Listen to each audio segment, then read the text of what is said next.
want to share with you a clip that Howard Marks, one of the founders of Oak Tree Capital and one of the value investors that I quite followed his memo as well for some time now, has said something about a fund manager that brings value and a type of fund manager that doesn't bring value. Let's check it out. As I just said, achieving an average return, an above average return with average risk is a great accomplishment. I believe that achieving an average return with below average risk is an equally significant accomplishment, but easily overlooked because only the risk is evident, only the return is evident. At the end of the year, there's a tabulation in the paper, who made what. There's no tabulation of how much risk they took or who had the best risk-adjusted return or who had the least risk. Only the return is obvious. The risk control can be obscured. And I say these are managers who don't add any value. If the market's up 10%, manager A is up 10%. And if the market's down 10%, manager A is down 10%. Clearly, just giving you market type returns, no what we call alpha, no value added. What about investor B? When the market's up 10, she makes 20. But when the market's down 10, she loses 20. Again, no value added, just a beta of 2, if you will, a market sensitivity of 2. So clearly she's not adding anything through personal skill. She's just aggressive. Take investor C.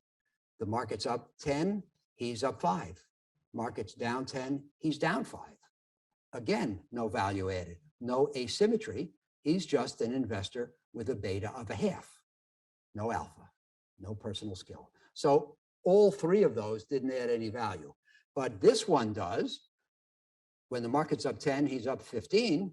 When the market's down 10, he's down 10. That's asymmetry.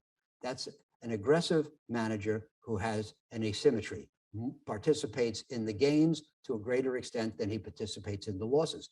What about investor E? Market's up 10, he's up 10. Market's down 10, he's down 5. Again, value added, asymmetry. So it's interesting that he says a good fund manager, when the market is doing well, say 10%, his or her fund will do 10% as well. And if the market drops, say by 10%, his or her fund is doing 5%. That manager has provided value by lowering the risk, achieving an average return with lower risk. And a type of fund manager that doesn't add value, but demanding a management fee of say 1 or 1.5% per year is the type that when the market is doing 10% and his or her fund is doing 10%, and when the market's going down, his or her fund is doing negative 10%, or even worse than the market. And I want to show you this chart.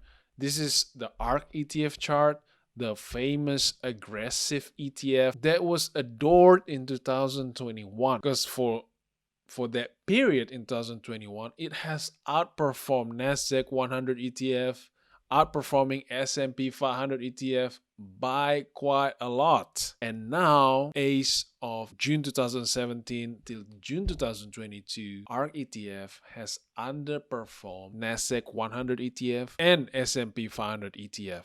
I'm not trying to sell you or telling you to buy something here, but I'm just want to show this to you and let you judge. Has Cathie Wood proved herself to be a good fund manager? That is, managing the risk and return for the investor. Because if you put it in the 5-year return, Nasdaq 100 has doubled pretty much in 5 years. S&P 500 has gone up by 76%, almost doubled.